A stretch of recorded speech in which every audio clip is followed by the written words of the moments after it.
Bienvenue dans le plus grand parc attractif de Guadeloupe à Sainte-Anne, Karukéraland. Le parc Karucoco vous accueille pour des moments de détente, de sensations, de confort et de formidables moments conviviaux.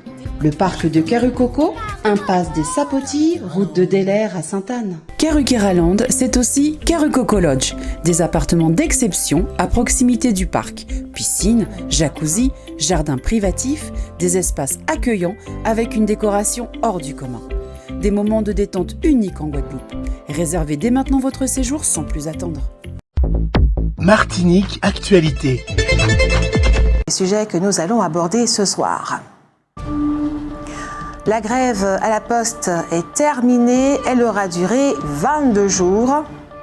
En Martinique, les électeurs sont appelés à voter pour les élections législatives les samedis 11 et 18 juin.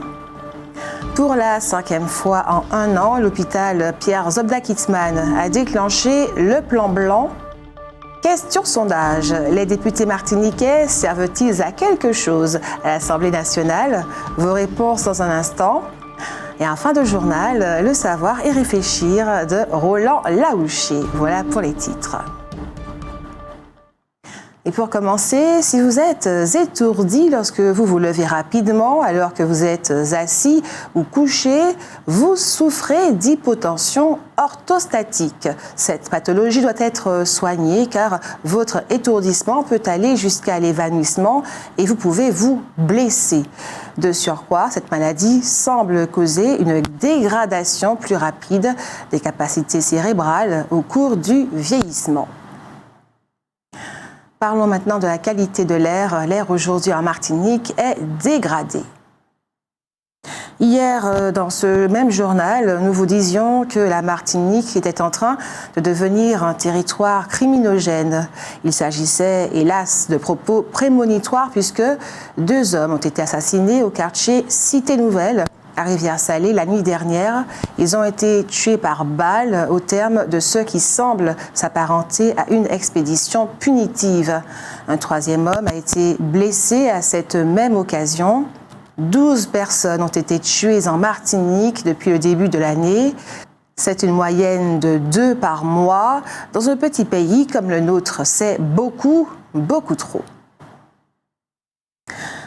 Ce soir, vendredi 10 juin, à l'habitation Saint-Étienne au Gros-Morne, va avoir lieu le vernissage de l'exposition du photographe Robert Charlotte. Je vous le disais en titre, en Martinique, les électeurs sont appelés à voter pour les élections législatives les samedis 11 et 18 juin 2022. Les bureaux de vote seront ouverts de 8h à 18h pour l'ensemble du territoire. Le port du masque n'est pas obligatoire dans les bureaux de vote, mais il reste fortement recommandé, notamment pour les personnes âgées, immunodéprimées, malades chroniques et fragiles et aidants. Il pourra être demandé aux électeurs portant un masque de le retirer brièvement pour procéder à la vérification de leur identité. Le lavage des mains reste une mesure barrière essentielle. Des points de lavage des mains et du gel hydroalcoolique seront mis à disposition des électeurs. La campagne s'achève pour notre territoire les jeudis 10 et 16 juin à minuit. Aussi, la veille de chaque tour de scrutin ainsi que le jour de celui-ci sont interdits par quelque moyen que ce soit la publication, la diffusion et le commentaire de tout sondage, ainsi que les réunions publiques, le tractage sur la voie publique et les émissions politiques dans les médias. Il ne sera pas nécessaire d'attendre la clôture des bureaux de vote hexagonaux pour diffuser les résultats. Les résultats partiels et définitifs pour les élections législatives seront donc communiqués dans la soirée des samedis 11 et 18 juin. La grève à la Poste est terminée. Elle aura duré 22 jours. Comme d'habitude, la direction est muette et les grévistes crient victoire. Au départ, la grève avait été déclenchée parce que la direction de cette administration souhaitait réduire son effectif de 24 personnes, eu égard à une charge de travail beaucoup moindre. Les grévistes ont obtenu que tout soit remis à plat. C'est en concertation avec eux que sera mise en place une nouvelle organisation. Pour la 5e fois en un an, l'hôpital Pierre Zobda-Kitzmann a déclenché le plan blanc. C'est la mise en place d'une organisation spéciale qui permet de faire face à des situations inattendues. Et cela semble être actuellement le cas. Notre hôpital est une fois de plus submergé du fait notamment de la persistance du coronavirus sur notre sol. Les professionnels se réjouissent toutefois d'observer que la réanimation n'est pas débordée. La Fondation du patrimoine a dévoilé les 6 lauréats 2022 récompensés dans le cadre de son fonds Impact. Ils recevront une dotation globale de 1,24 million d'euros. Ce fonds a été créé par la Fondation en 2020 afin d'encourager et soutenir des projets de réhabilitation exemplaires en vertu de leur impact positif direct sur leur territoire. Les aides décernées sont décisives pour le porteur de projet et lui permettent de finaliser son plan de financement et ainsi d'engager des travaux. Une fois restaurés, les sites contribueront à la vitalité et au dynamisme de leur territoire. Voici les 6 projets lauréats du fonds Impact pour l'année 2022. Pour l'impact économique, nous vous en parlons par ailleurs, c'est la distillerie Hardy Tartane à la Trinité en Martinique. Pour l'impact social, l'ancien groupe scolaire Monange à Clermont-Ferrand dans le Puy-de-Dôme. Pour l'impact environnemental, ce sont les anciennes mines du pont Péan en Île-et-Vilaine. L'impact sécurité a été attribué au fort de la Justice à Belfort sur le territoire de Belfort. Et enfin, l'impact culturel revient aux ruines du cœur de l'ancienne église abbatiale d'Ourscan dans l'Oise. La Fondation du patrimoine a eu également un coup de cœur. Il s'agit du château-musée et la bibliothèque de Lourdes dans les Hautes-Pyrénées. Hier, jeudi, vers 11h, un incendie s'est déclaré à Rive-Droite-le-Vassor dans une maison inoccupée. Il n'y a pas eu de victimes, bien que le feu se soit propagé rapidement à d'autres maisons. 5 familles sont actuellement prises en charge par la ville de Fort-de-France. Elles n'ont pratiquement plus de maison. Toutes les personnes présentes ont été frappées du temps très long, compris les pompiers, pour arriver sur les lieux. Il est vrai que, outre des pompiers de Schœlcher et de Fort-de-France, certains sont venus de Rivière-Salée. Ils ont été 24. Et c'est Monseigneur Macaire qui a célébré au Morne-Vert, en présence de très nombreux fidèles, les obsèques du père Jules Doganou, décédé à l'âge de 57 ans, originaire de Cotonou, capitale économique du Bénin. Ce prêtre a su conquérir la Martinique par sa gentillesse et sa capacité d'écoute. La collectivité territoriale de Martinique avait lancé 2 appels à projets en avril 2021. Le premier concernait l'accompagnement au numérique des très petites entreprises privées. Le second concernait également le numérique, mais au niveau des EPCI, Cap Nord, CACEM et Espace Sud. Les résultats sont désormais connus. En ce qui concerne l'accompagnement des très petites entreprises, les 5 lauréats retenus vont bénéficier d'une dotation de 150 000 €, leur permettant de déployer auprès des TPE locales un programme d'accompagnement à la transformation numérique autour de thématiques ciblées. Ils auront pour objectif de toucher au total 2000 entreprises afin de les aiguiller vers une gestion numérique tant de leur production éventuellement que de leur gestion. En ce qui concerne les EPCI, elles bénéficieront d'une dotation de la CTM définie en fonction de leurs besoins et de leur capacité de recrutement plafonnée à hauteur de 2 000 €. Cette dotation leur permettra de déployer sur leur territoire des professionnels qualifiés dans le but d'accompagner les entreprises par des actions collectives à la transformation numérique. La collectivité territoriale de Martinique entend ainsi favoriser l'autonomie numérique des TPE, accompagner le plus grand nombre d'entreprises au marketing digital, former les entrepreneurs aux outils numériques pour leur permettre d'assurer la continuité de leurs activités et d'accroître leur marché. À Sainte-Luce, une maison a été criblée de balles de 9 mm dans la nuit de mercredi à jeudi. 2 personnes ont été arrêtées. Il semble qu'elles aient quelque chose à voir avec la fusillade qui a causé la mort d'un jeune homme à Fort-de-France. Les malfaiteurs avaient tiré à travers le rideau métallique de l'établissement. La ville de Fort-de-France, qui est le lieu où l'on observe le plus de fusillades, réclame que la Martinique cesse d'être une passoire pour des armes qui viennent des îles voisines. Elle réclame notamment des radars pour surveiller nos côtes. Et dans le cadre de la Ligue des Nations de la CONCACAF, l'équipe de football de la Martinique a été sévèrement battue par celle du Panama, 5-0. Un match retour aura lieu dimanche au stade Pierre-Aliquer à Fort-de-France. Il y a peu de chances que les Martiniquais remontent ce handicap. Le concours photo des plus beaux centres-villes commerçants de France est reconduit cette année pour mettre en lumière la beauté et la convivialité des centres-villes commerçants français et francophones, ainsi que le savoir-faire de leurs acteurs. L'an dernier, la commune de Cailleux-sur-Mer s'est hissée sur la première marche du podium. Besançon et Reims étaient arrivés en 2e et 3e position. Cette année, ce concours est ouvert à tous les acteurs des villes, départements et régions de France métropolitaine et des DROMCOM, associations et fédérations de commerçants, mairies et managers de centre-ville, communautés de communes et d'agglomérations, chambres de commerce et d'industrie, offices de tourisme. Il est également ouvert aux pays francophones limitrophes et d'outre-Atlantique, Belgique, Luxembourg, Suisse et Canada francophones. Les dates importantes qu'il faut retenir: du 1er juin au 29 août à 12h, collecte des photos; du 30 août au 19 septembre à 8h, vote des internautes sur les réseaux sociaux, Facebook et Instagram; le 26 septembre 2022, à l'occasion du grand rendez-vous national, annonce des 6 gagnants et remise des prix.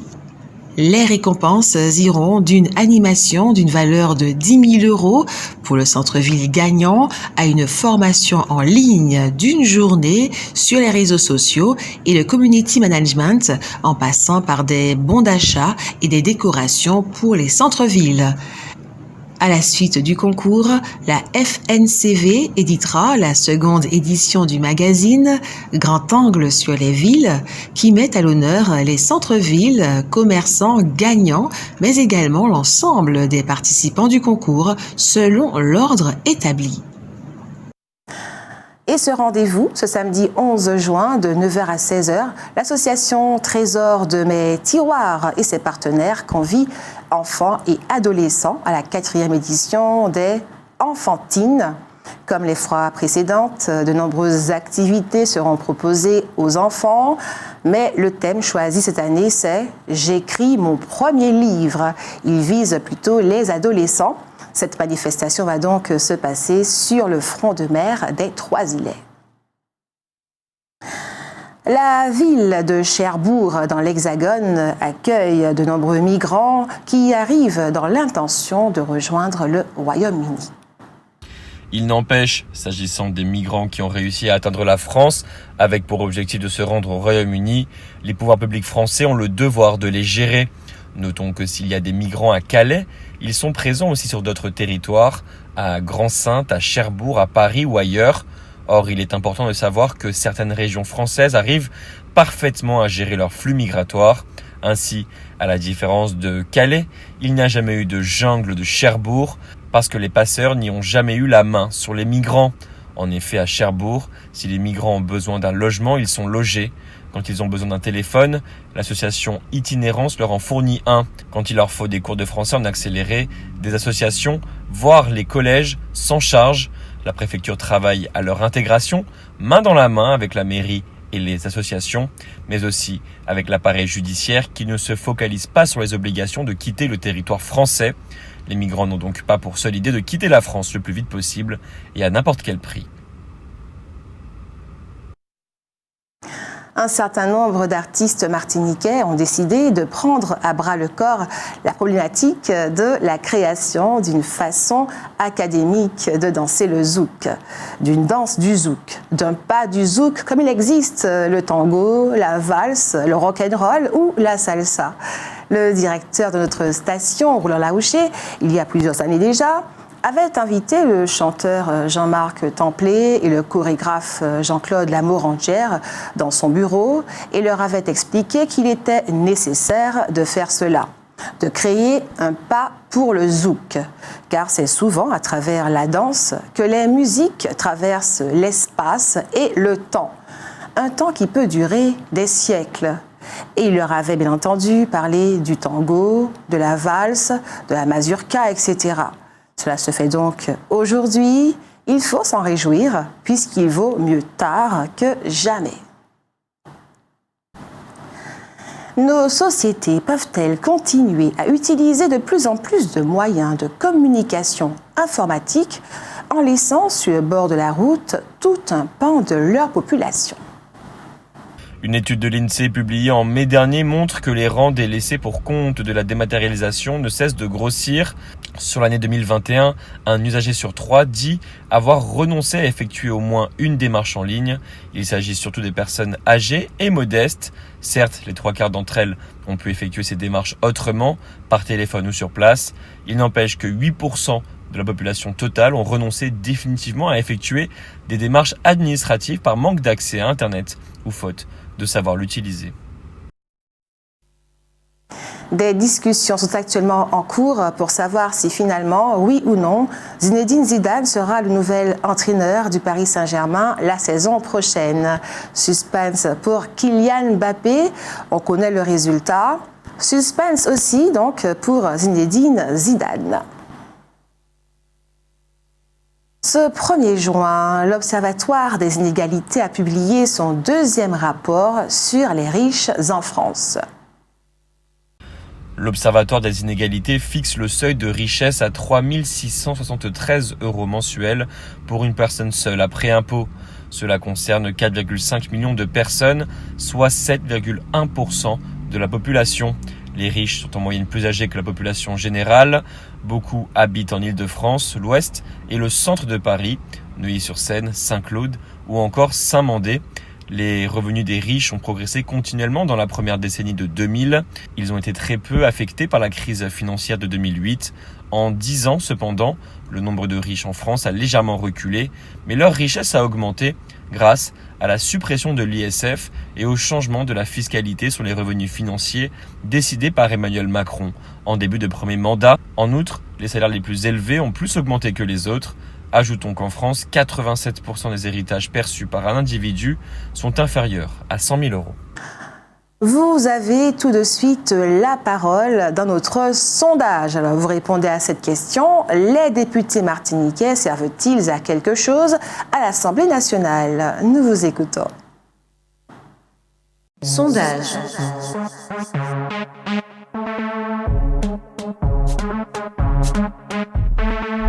Sondage.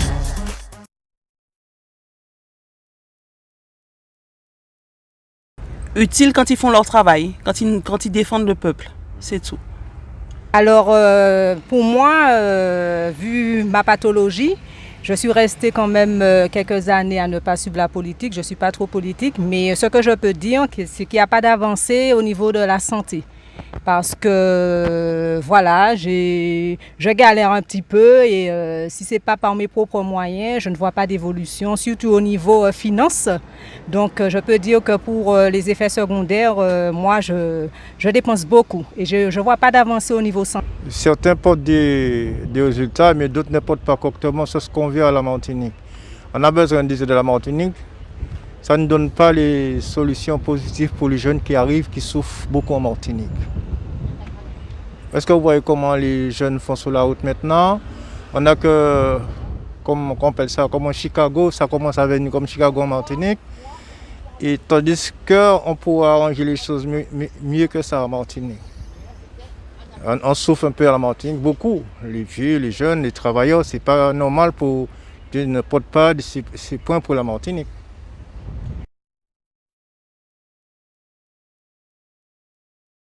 Non. Pourquoi? Parce que le quinquennat qui vient de se terminer, on a eu la preuve que Macron décidait tout seul. Le plus souvent, ils sont absents. Ils ne sont pas là pour faire l'opposition, faire valoir l'opposition. Et les lois passent comme ça. On subit, non. Ils ne servent à rien. Pour l'argent qu'ils gagnent, non. Ils ne servent à rien. Oui, bien sûr, à mon avis, puisque les institutions sont telles qu'elles sont. Ce sont des personnes qui nous représentent, les parlementaires. Dans le droit français, ils ont leur place et leur raison d'être. Maintenant, dans la pratique, c'est à voir un peu plus profondément. Oui, parce que pour nous défendre à nos intérêts, voilà. Au niveau, voilà. Oui. Un député peut être toujours utile à l'Assemblée nationale à condition qu'il fait le travail convenablement. Parce que souvent, ils sont élus et puis on ne voit rien venir. Peut-être parce que les gars de l'Assemblée de la métropole refusent ce qu'ils disent. C'est tout. Sondage. Outremernews.fr, le site de l'actualité Outre-mer, 24 heures sur 24 et 7 jours sur 7. Retrouvez la chaîne Outremer News sur YouTube.